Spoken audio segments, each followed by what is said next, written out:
struggle to play scales smoothly, fast, and even? Many pianists struggle with this, but the techniques I'm sharing with you today will noticeably improve your scales if you work on them.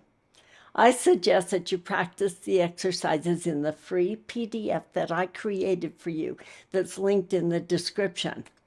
I use this PDF with my students, and I see great progress in their scale speed and evenness.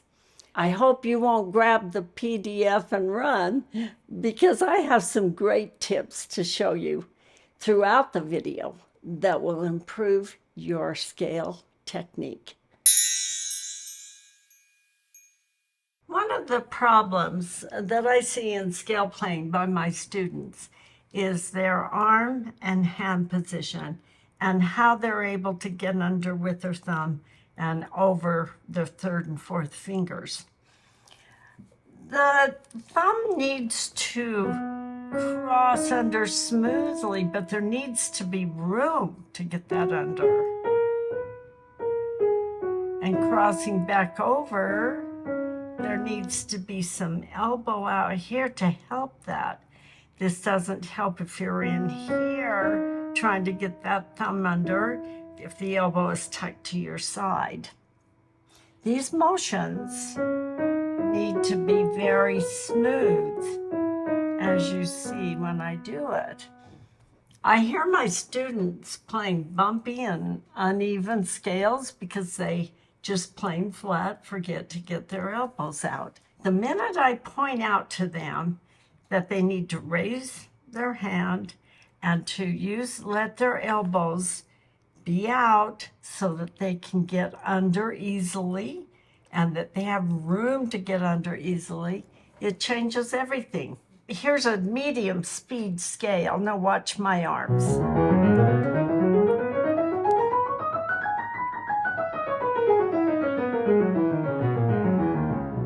Hopefully you can see that I'm right on the tip of my thumb. I've got my elbows up, I've got a good hand position, and I let my elbows swing freely.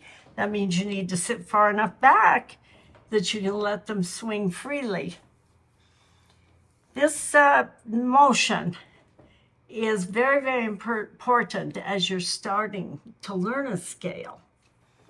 But once you get it fast, the motion will need to diminish. You'll see that you can't get it fast and use the big elbow motion.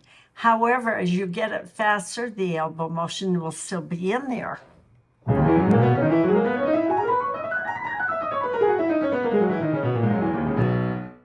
Notice how I'm leaning my body as I move higher and lower.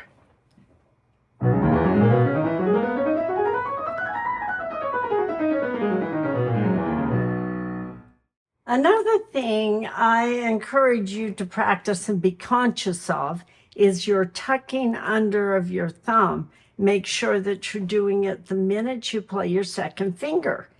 So watch when I play this, my thumb is already ready for this note right here.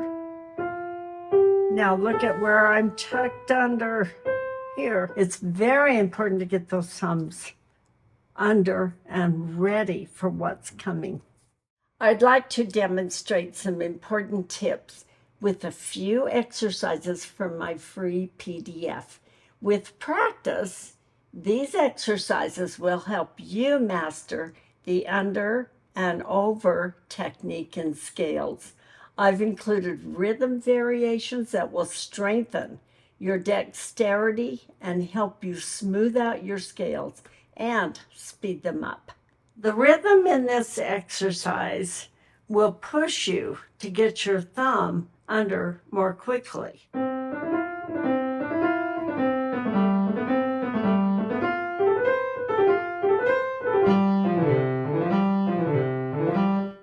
Another thing that I'd like you to work on in your scales and in my exercises is to play your thumbs lightly.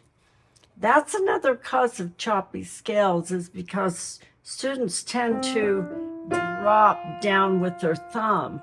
That makes it sound uneven and choppy. So what you want to do is be sure you're standing on the thumb. Don't drop your wrist. So again, the smoothness and the arm motion, very, very important. Here's this part of the exercise that will help you with that, because you're going to be stopping on your thumbs.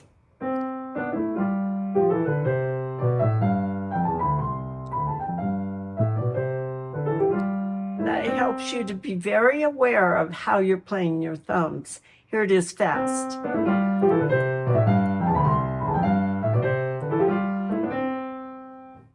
I used to be a stickler about my students practicing their scales with the metronome, but I noticed that their primary focus was on staying with the beat instead of their form and playing smoothly. I encourage you to turn off the metronome occasionally and listen to yourself. Aim for a smooth, even sound. Be careful that you don't practice your scales mindlessly, just going through the motions. Listen carefully. Let me know what you think about my scale exercises in the comments. I appreciate your feedback. If you're like most pianists and you struggle with trills, watch this next video of mine where I demonstrate 3 tips to improve your trill evenness and speed and how to overcome tension.